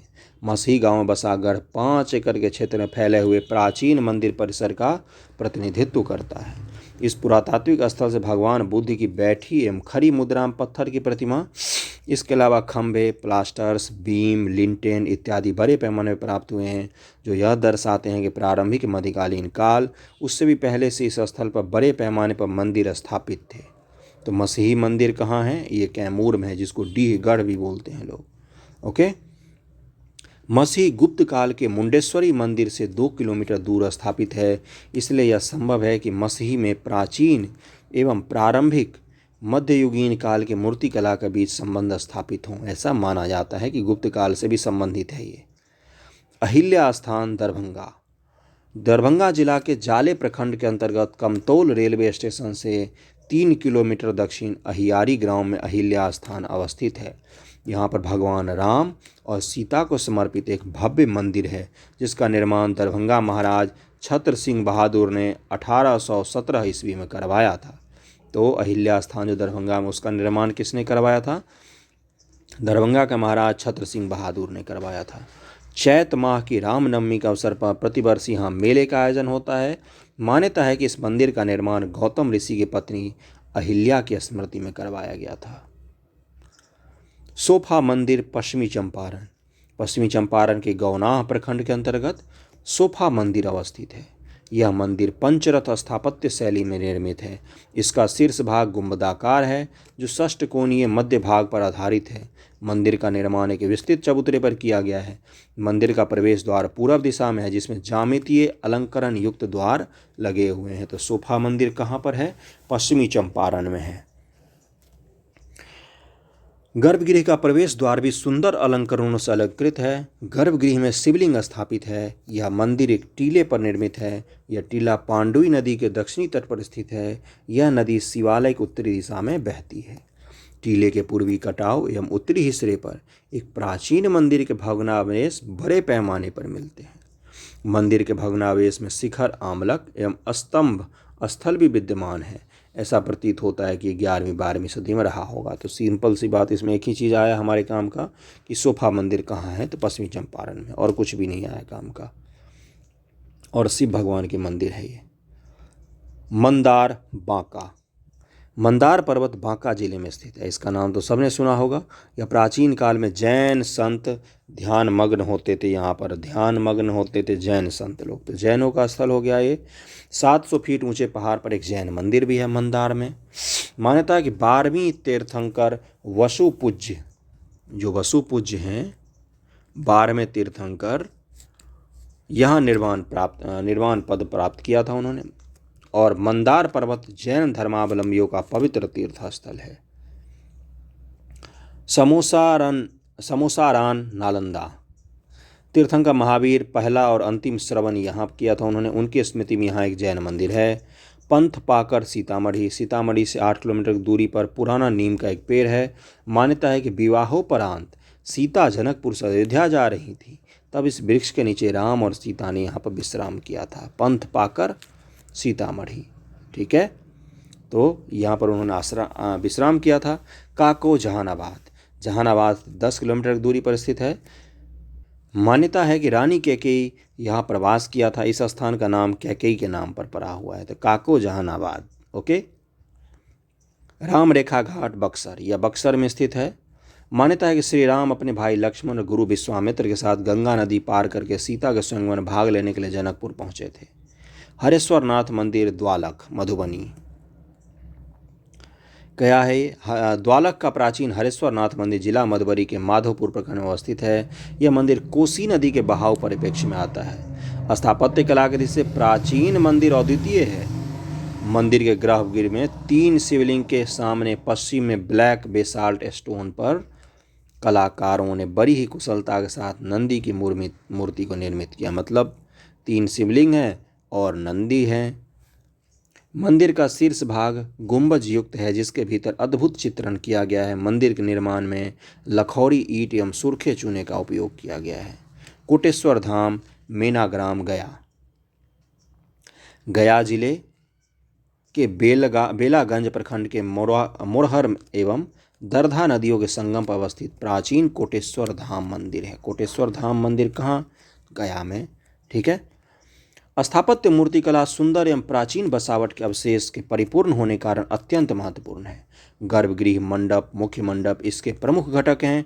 मंदिर का निर्माण दक्षिण भारतीय शैली में हुआ है, यानी कि द्रविड़ शैली में हुआ है। बिहार के गया में एक मंदिर का निर्माण, याद रखना, कोटेश्वर धाम मेनाग्राम मंदिर। ओके। इसकी आंतरिक संरचना अपने मूल रूप में सुरक्षित है, मात्र गर्भगृह एवं मुख्य मंडप में आंशिक बदलाव किया गया है। मंदिर का निर्माण ग्रेनाइट पत्थर एवं ईंटों से किया गया है। पर्यटकों का वर्षवार आगमन, अब ये वर्षवार आगमन है। अच्छी बात यह है कि पर्यटक देखो लगातार बढ़ रहे हैं। ओके, विदेशी पर्यटक भी लगातार बढ़े हैं। पर्यटन अद्यतन तथ्य, अब ये तथ्य दिया हुआ है कुछ पर्यटन से संबंधित, अब इसको हम लोग पढ़ेंगे, उसके बाद हम लोग क्वेश्चन करेंगे। ओके, तो चलो तथ्य पढ़ते। बिहार में पर्यटन की संभावनाओं को देखते हुए करंट अफेयर होगा इसमें। विगत कुछ वर्षों में लगातार बढ़ोतरी बजट में हुई है, जो राज्य के पर्यटन विकास को बल प्रदान करेगा। 18-19 में पर्यटन के लिए स्वीकृत राशि 84.6 करोड़ से मात्र बढ़कर 19-20 में लगभग 285% वृद्धि के साथ 275 करोड़ हो गया। अब अच्छा खासा बजट हो गया है पर्यटन के लिए। पारिस्थितिकी को बढ़ावा देने के लिए राज्य सरकार द्वारा 15-17 जनवरी 2021 को जमुई के नागी नकटी पक्षी अभयारण्य मैंने पढ़ाया है, कलरब नाम से बिहार के पहले पक्षी उत्सव का आयोजन किया गया। तो कलरब नाम से बिहार के पहले पक्षी उत्सव का आयोजन कहाँ पर किया गया? तो जमुई जिला में नागी नकटी पक्षी अभयारण्य जो है डैम पर है, नागी नकटी डैम भी है, जाके देखना मिल जाएगा। राज्य सरकार द्वारा पर्यटन विभाग के लिए 19-20 से 20-21 में अनेक महत्वपूर्ण योजनाएं स्वीकृत की गई हैं। इसके लिए विभाग को 19-20 में 100.62 करोड़ रुपए और 20-21 में 145.27 करोड़ रुपए उपलब्ध कराए गए। कुछ महत्वपूर्ण परियोजनाएं निम्नलिखित हैं। पटना सिटी के मल सलामी में सामुदायिक कक्ष के निर्माण के लिए 84 करोड़ रुपये दिए गए। अब ये तो मत ही पर हो कि किसके निर्माण के लिए कितना दिया गया। वैशाली जिले में विश्व शांति स्तूप के निकट अवस्थित अभिषेक पुष्करिणी झील, अब ये हमारे लिए इम्पोर्टेंट है कि वैशाली जिला विश्व शांति स्तूप और अभिषेक पुष्करणी झील की कायाकल्प किया गया। अब कितना रुपया मिला ये हमें नहीं पढ़ना है। अभिषेक पुष्करणी झील कहाँ है? वैशाली जिला में विश्व शांति स्तूप के बगल में है। पटना सिटी के मीतल घाट स्थित खानकाह मुनीमिया में फर्नीचर खरीदने का भी ये तो अलग ही हो गया ना। अब ऐसे थोड़ी ना हम याद करेंगे। तो यही सब है। और राष्ट्रीय व्याघ्र संरक्षण प्राधिकरण जो है NTCA द्वारा प्रकाशित भारत में बाघों सह परपक्षियों के शिकारों की स्थिति 18 के अनुसार वाल्मीकि बाघ अभयारण्य में बाघों की संख्या 31 है। बिहार में बाघ की संख्या कितनी है? 31 है। वाल्मीकि अभयारण्य में बिहार में 31 बाघ रहते हैं, 31। ये फैक्ट पूछ सकता है कभी भी। ओके। और वाल्मीकि बाघ अभयारण्य को देश के 5 शीर्ष बाघ अभयारण्यों में शामिल किया गया है। अनुश्रवण मूल्यांकन प्रभाविता MEE के आधार पर 5 अभयारण्य, इन आधार पर इसको भारत का 5 शीर्ष अभयारण्य बाघ अभयारण्य जो टाइगर रिजर्व है उनमें शामिल किया गया है वाल्मीकि को। पश्चिमी चंपारण में है ये। और हमने जो पढ़ा है ना बिहार के वन प्रदेश, उनमें हमने डिटेल में इन सब चीज़ों को पढ़ा है। प्राधिकरण द्वारा प्रकाशित भारत में तेंदुओं की स्थिति 2018 के अनुसार बिहार में 98 तेंदुए हैं, 98 तेंदुए, 31 टाइगर्स। पटना के संजय गांधी जैविक उद्यान, पटना जू जो है देश के सर्वोत्तम प्रबंधित वन्य प्राणी उद्यानों में से एक करार दिया गया है।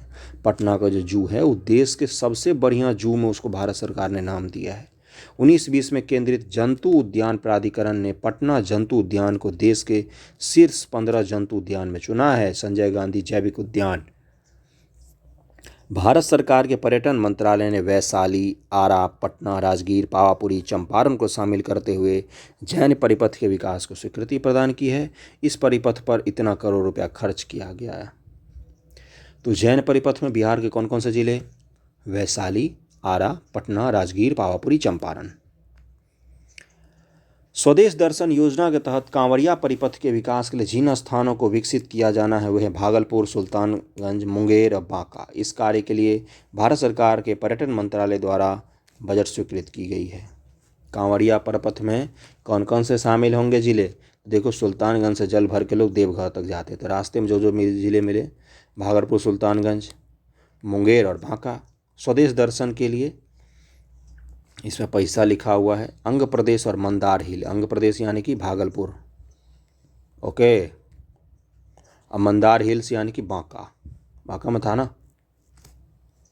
इस परियोजना की स्वीकृति इतना करोड़ है। इस योजना के तहत पापहरनी झील, आकाश गंगा, अवंतिका नाथ मंदिर, कामधेनु मंदिर, मधुसूदन मंदिर, चंद्रिका स्थान और मुंगेर के भीम बांध के समीप पर्यटन सुविधाओं का निर्माण किया जाएगा। गांधी परिपथ के विकास के लिए 44 इतना करोड़ रुपया दिया गया है। ये सब हमें नहीं पढ़ना है। अन्य प्रमुख पर्यटन स्थल मुंगेर से लगभग 65 किलोमीटर दूर स्थित भीम बांध 3 ओर से पहाड़ियों से घिरा हुआ सुंदर और हरी भरी घाटी है, जहां शीतल तथा गर्म जलधाराएं आकर मिलती हैं।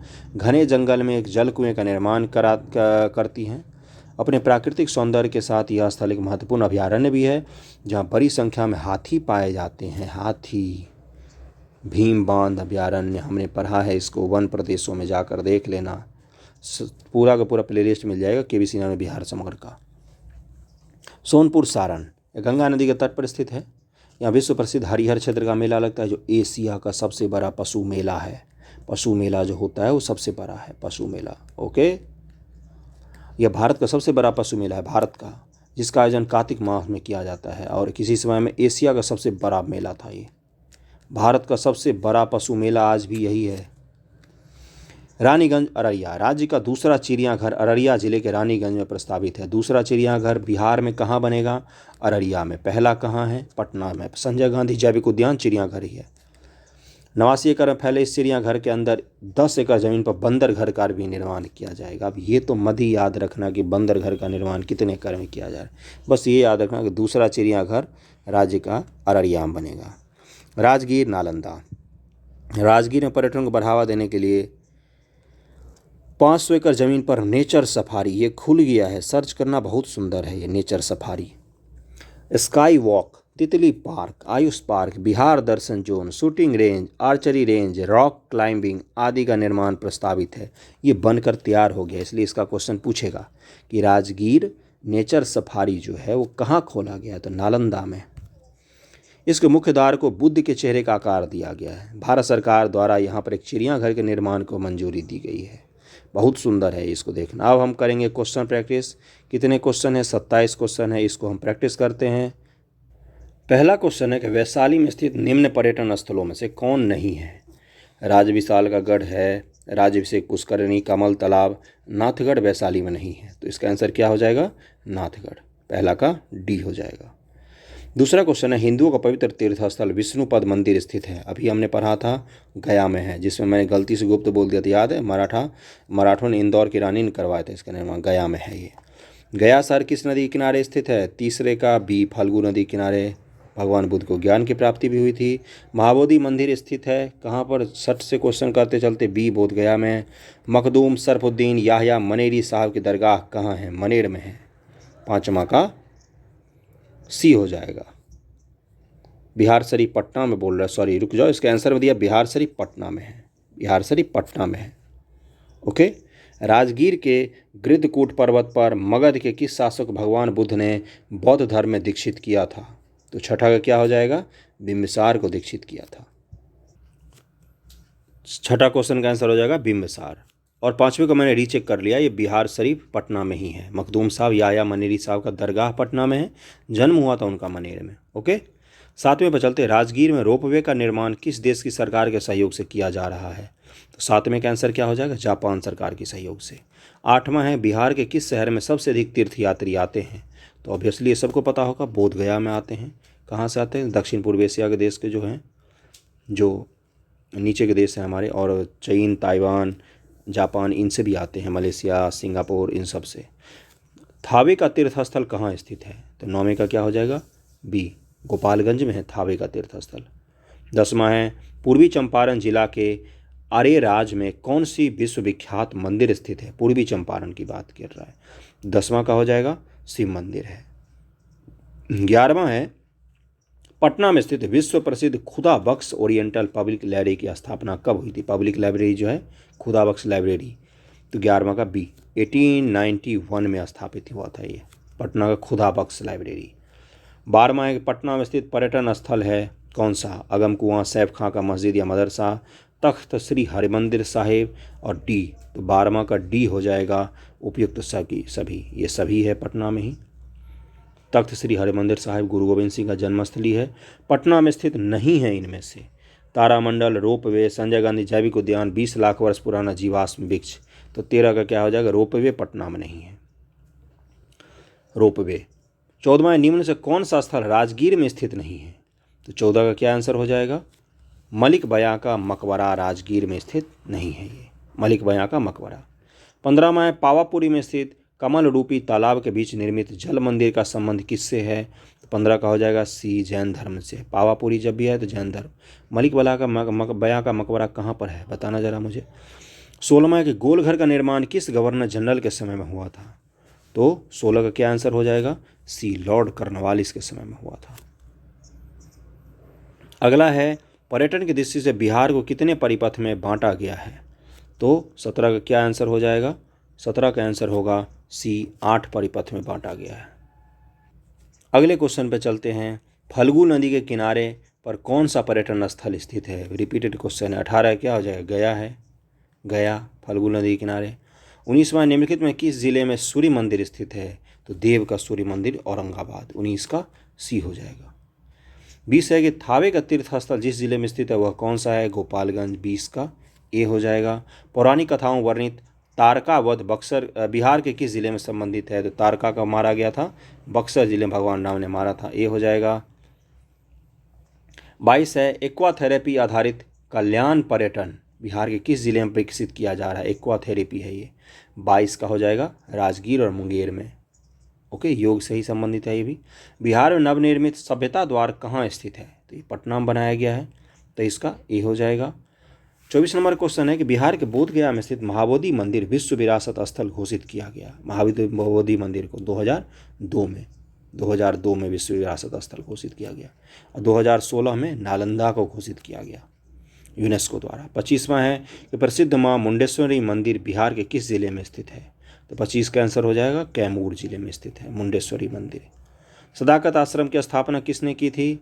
राव मजरुल हक जी ने की थी। 26 का बी हो जाएगा। बिहार का कौन सा स्थान गांधी जी के शब्दों में तीर्थ स्थान था? तो 27 का जीरादेई हो जाएगा बी। जीरादेई में जन्म हुआ था डॉक्टर राजेंद्र प्रसाद जी का। तो ये हमने बिहार के सभी पर्यटन स्थल कंप्लीट कर दिए। वीडियो पसंद आए तो लाइक करना, शेयर जरूर कर देना, थोड़ा सा ज़्यादा लोगों तक पहुंच जाए। पता नहीं है लोगों को KBC नैनो कोई बना रहा है लाइन बाय लाइन।